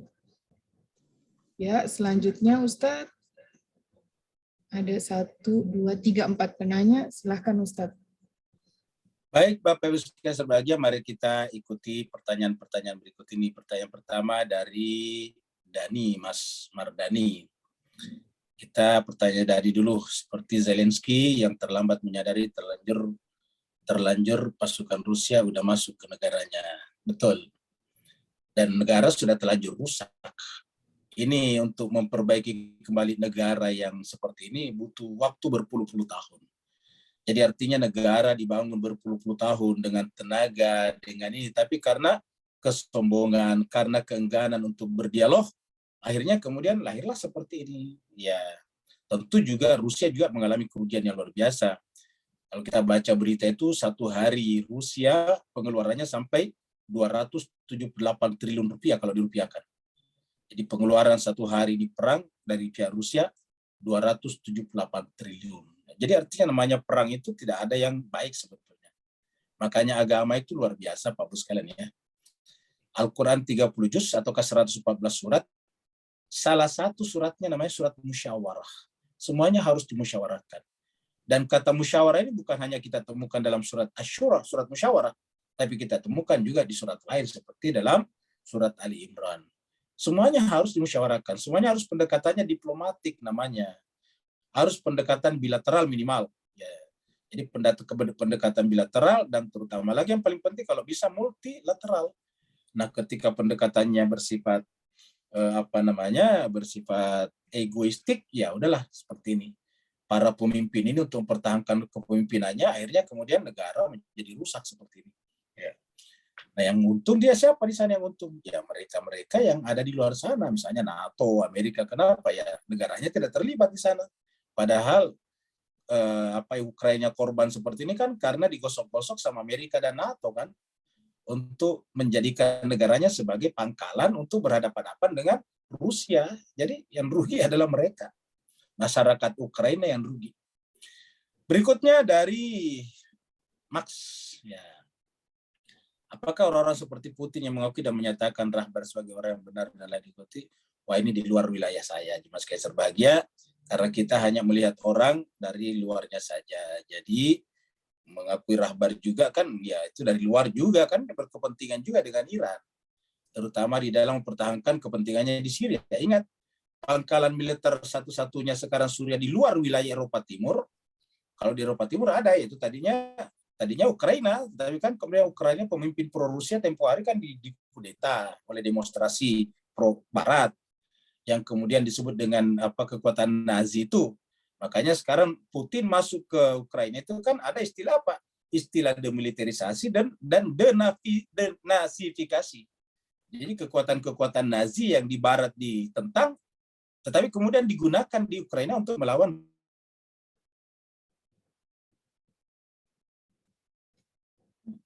radikal lah kalau bahasa kita, bahasa agamanya, radikal, militan, ya, sehingga kemudian bisa digunakan untuk melawan Rusia. Nah, jadi apakah Putin benar-benar ini bukan wilayah kita dan tidak pada tempatnya kita untuk melakukan pilihan seperti itu, karena sering sekali kita umat Islam ini terlalu cepat mengangkat orang, pada akhirnya nanti juga suatu saat merugikan kita. Ya, jadi oleh sebab itulah marilah kita tidak terlalu cepat terbuai dengan kebaikan-kebaikan dalam tanda petik orang lain, karena nanti kita gampang sekali tertipu. Ya, dia lagi-lagi saya katakan dia berkepentingan. Rusia berkepentingan dengan Iran terutama di Timur Tengah karena mitra mitra Rusia di Timur Tengah tinggal Syria saja, yang lain kan nggak ada, sudah pro Barat semuanya, dan Iran ya cuma itu, makanya dia berkepentingan. Dan kita lihat kalau bukan karena Iran kemarin di Syria, ya saya kira pangkalan militer Rusia di Syria juga lewat, ya seperti itu. Dengan demikian wajarlah kalau kemudian secara zahiriyah kelihatan bagus semuanya dan rapat. Tapi bagaimana aslinya? Wallahu alam bisawab. Kemudian berikutnya lagi masih dari Max lagi. Sesungguhnya setan adalah musuh yang nyata. Ya, terus di konteks ini Putin, wah lagi-lagi ini bukan wilayah kita Max ini ya. Jadi kita tidak usahlah bicara tentang ini. Karena nanti seperti saya katakan tadi, kita terus sering kena tipu sama orang-orang yang kelihatannya baik. Kan dalam Al-Quran bahkan dikatakan berkali-kali wa minan nasi may yaqulu amanna billahi wa bil yaumil akhir wa ma hum bimumin. Dan di antara manusia ada yang mengaku beriman kepada Allah dan hari akhirat, tapi apa kata Allah? Wa ma hum bimumin. Terus apa gunanya dia mengatakan beriman kepada Allah dan hari akhirat? Nah, di ayat berikutnya dikatakan yukhadi'una Allah waladina amanu, hanya karena ingin menipu Allah dan orang beriman. Ya, walaupun hakikatnya wa ma yakhda'una illa anfusahum. Jadi menjawab dengan Al-Qur'an itu paling enak, paling indah sebetulnya. Sehingga kita tidak selamanya tertipu oleh ini semuanya.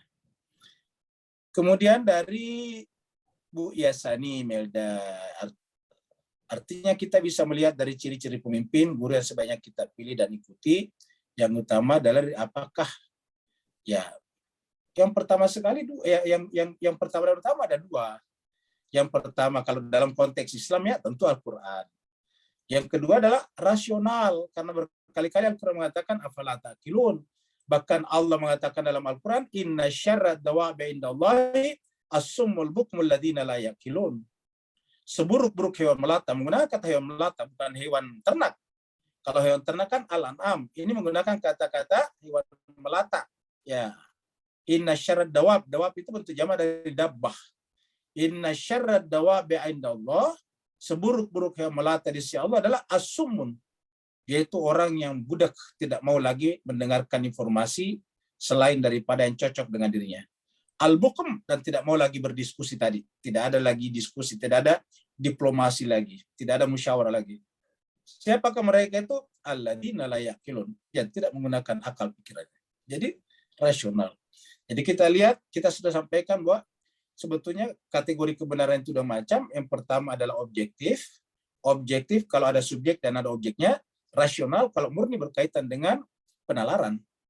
Nah, jadi itulah kalau kalau kita mencari orang yang kita ikuti yang memiliki dua kriteria itu. Pertanyaan berikutnya dari Pak Burhanuddin dari Singapura ini, terima kasih, mohon berikan pencerahan ayat pertama dari surat Shad dengan kata dari Amirul Mukminin, man arafa nafsa faqad arafa rabbah. Jadi man arafa nafsahu faqad arafa rabbahu. Jadi ini benar karena tadi kita di ayat pertama mengatakan Shad wal Qur'ani dzidzikri. Jadi tadi Shad wal Qur'ani dzikri. Kebetulan lagi yang namanya diri kita itu nafs kita kan kekuatannya apa nafs kita? Kesadaran. Kita menjadi manusia ini karena kita sadar ini saya. Ya, kalau kita tidak tahu saya kita, aku kita, ya kita tidak bisa menjadi manusia. Itu yang terjadi pada hewan. Karena kita tahu saya atau aku, kita tahu ini mobilku, ini rumahku, ini anakku, istriku, suamiku, dan sebagainya. Jadi sebetulnya bermula dari sana. Jadi bermula dari kesadaran. Nah, kesadaran itu dalam bahasa Al-Quran menggunakan kata sadar, huruf sad, sadar. Ya. Jadi dalam Al-Quran ini berkali-kali muncul kata-kata sadar. Alam nashrah laka sadraka, sadar. Ya. Fi sudurinas, alladhi yuwaswisu fi sudur. Ya. Jadi kata-kata sadar adalah kesadaran, ayat pertamanya adalah shad, huruf pertamanya adalah shad, dan ini juga menjadi huruf muqatta'ah di dalam surat 38 ini. Baru setelah itu kemudian wal Qur'an, demi Al-Qur'an, dia memiliki pelajaran. Artinya apa? Bahwa Al-Qur'an adalah diri kita, karena Al-Qur'an dikatakan karena fitrah kita dikatakan fitrat Allah allati fatarana salaiha. Sedangkan hakikat Allah adalah Al-Qur'an yang bisa kita jangkau. Allah memperkenalkan dirinya melalui Al-Quran. Karena zatnya pernah kita sampaikan dan berkali-kali kita sampaikan, tidak bisa dijangkau oleh panca indera kita dan tidak bisa dijangkau oleh akal pikiran kita. Karena zatnya Allah itu adalah ghaibul ghuyub, gaibnya segala yang gaib, sirrul asrar, rahasia dari segala rahasia. Nah, pertanyaannya kalau dia ghaibul ghuyub, dia adalah sirrul asrar, bagaimana kita bisa menjangkaunya? Nah, Allah dengan kekasih sayangnya memperkenalkan dirinya. Memperkenalkan dirinya melalui siapa? Satu, melalui jiwa kita. Fitrat Allah lati fatarna salaiha. Yang kedua, melalui Al-Quran. Jadi Al-Quran dan fitrah kita adalah saling komplementer. Saling melengkapi. Bahkan itu juga sebetulnya.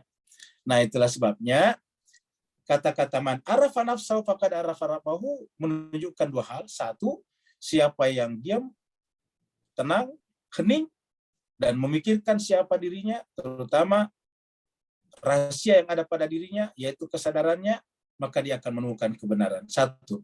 Yang kedua, siapa yang menjadikan Al-Quran sebagai panduan, sebagai subjek perenungan, maka juga akan menemukan dirinya. Dan ketika dia menemukan dirinya, di sana dia menemukan Tuhannya.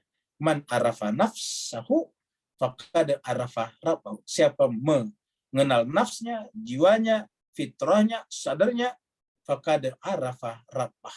Maka dia juga akan mengenal Tuhannya, karena Tuhannya hanya bisa dikenal melalui dirinya. Diri kita, nafs kita, sadar kita adalah cermin bening yang Allah simpan agar kita bisa menyaksikan wajahnya. Kemudian berikut lagi dari Monty, ya, apakah Imam Zaman sudah dekat? Dari dulu sudah dekat, tidak pernah jauh. Ya. Jadi tidak ada kata sudah dekat, karena dari dulu sudah dekat. Dalam Al-Quran dikatakan mereka menganggap jauh, padahal mereka menganggap kita dekat. Ya. Menurut mereka baida wa narahum qariba. Ya. Menurut mereka melihatnya baida wa narahum qariba. Menurut kita ya qarib, dekat. Jadi tidak ada kata-kata sudah dekat, karena memang dari dekat dari dulu. Ya, cuma tidak dilihat oleh mata kita, panca indera kita, seperti matahari. Matahari itu tidak pernah jauh, tidak pernah dekat, dia tetap selalu di situ matahari. Cuma kalau ada awan melindungi kita, mataharinya tidak kelihatan. Nah, ketika matahari tidak kelihatan, kita tidak bisa berkata apakah matahari sudah dekat, karena selama ini tidak kelihatan. Mungkin maksud Monty sudah dekat zuhurnya, Ustaz. Kita tidak melihat matahari. Kenapa? Bagaimana? Mungkin maksudnya Monty Ya, sudah dekat zuhurnya. sebetulnya tuh zuhurnya tergantung kita. Jadi rahasianya ada di kita, bukan di dia. Ya, rahasia zuhurnya munculnya bukan pada dia, pada kita. Ya, kalau kita semuanya siap, coba misalnya gini, sederhana saja. Kalau kita mau jujur. Ya, adakah di antara kita yang setiap pagi membaca doa ahad? Ya, memperbaharui baiatnya. Ya, kalau membaca saja doa yang cuma sekitar 5-10 menit itu susah kita lakukan setiap pagi, bagaimana kita bisa bagaimana dia datang? Iya. Nah, jadi jemaah sekalian berbahagia, atau mungkin kita baca lagi tapi tidak disertai dengan perenungan isi kandungan daripada doa ahad itu. Jadi pertanyaannya harusnya kepada kita, karena kita inilah manusia yang menentukannya. Terima kasih banyak Bapak Ibu sekalian atas kesertaannya, partisipasinya, dan pertanyaan-pertanyaannya. Semoga Allah SWT senantiasa memberkahi dan memberikan karunia kepada Bapak Ibu semuanya. Wa'alafu minkum. Mohon maaf lahir dan batin. Wassalamualaikum warahmatullahi taala wabarakatuh. Salam warahmatullahi wabarakatuh. Syukran Ustaz. Syukran Bu Dokter. Assalamualaikum warahmatullahi wabarakatuh. Terima kasih Pak Ustaz. Terima kasih Bu Dokter. Sama-sama Bu Mahda.